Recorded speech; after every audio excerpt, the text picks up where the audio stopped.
اللہ الرحمن الرحیم۔ السلام علیکم ورحمۃ اللہ وبرکاتہ۔ دوستو، آج میں واقعہ آپ کو سنانے لگا ہوں۔ یہ ایک بہت بڑے نواب اور رئیس کا واقعہ ہے جو بہت دولت مند جاگیروں کا مالک، محلات، نوکر چاکر، ملازمین کی ریل پیل اور خزانوں کا مالک، اس نے اپنے محل میں اندر دور تہ خانے میں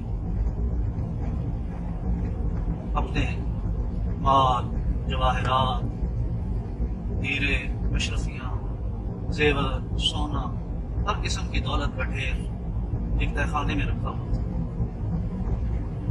اور یہ کبھی کبھار ہفتے میں دوسرے چوتھے دن کچھ وقت کے لیے جاتا اور وہاں بیٹھتا، پھر واپس آ جاتا۔ اس کا ایک انتہائی رازدار اور وفادار گارڈ تھا۔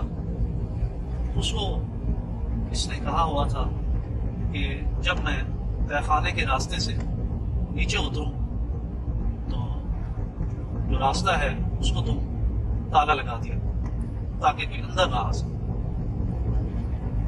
دوستو، ایسے چلتا رہا۔ ایک دفعہ خدا کا کرنا ایسا ہوا کہ جب یہ اپنے خزانے کو دیکھنے کے لیے نیچے گیا اور اس کے گارڈ نے باہر سے لاک کر دیا، تالا لگا دیا، ابھی اندر بیٹھا۔ ایک وقت مخصوص تھا جس کے بعد وہ گارڈ آ کے تالا کھولتا اور یہ واپس چلا جاتا۔ کہتے ہیں کہ تقدیر کا جو فیصلہ ہوتا ہے، اللہ کا جو حکم ہوتا ہے، وہ ٹل نہیں سکتا۔ اس دن کچھ ایسا ہوا کہ وہ گارڈ تالا کھولنا بھول گیا۔ اب چونکہ تہ خانہ نیچے بہت اندر تھا، اس نے کچھ دیر تو انتظار کیا کہ ابھی کھولے گا، لیکن گارڈ کو بالکل بھول چکا تھا کہ اس نے تالا کھولنا ہے اور مالک کو، نواب صاحب کو باہر آنے کے لیے راستہ دینا ہے۔ دوستوں، گھنٹے گزرتے گئے، دن گزر گیا، وہیں پر نواب صاحب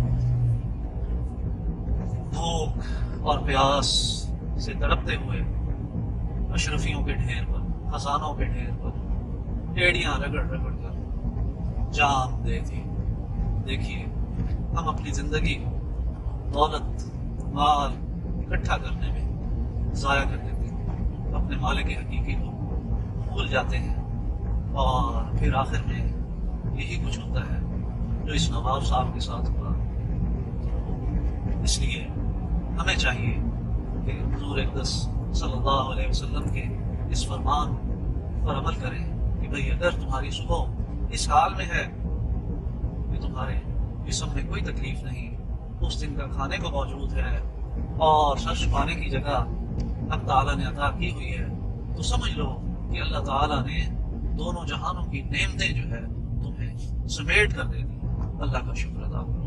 لہٰذا ہمیں بھی جو کچھ حاصل ہے اس حاصل پر اللہ کا شکر ادا کریں اور اپنی آخرت بنائیں، کیونکہ ہماری جو اصل زندگی ہے اس کا آغاز ہی مرنے کے بعد ہوتا ہے۔ اس لیے حلال حرام کی جو تمیز کرنا ہم نے چھوڑ دی ہے، اس سے باز آ جائیں، اپنے گھر میں اپنی اولاد کو حلال لقمہ اور حلال رزق دیں۔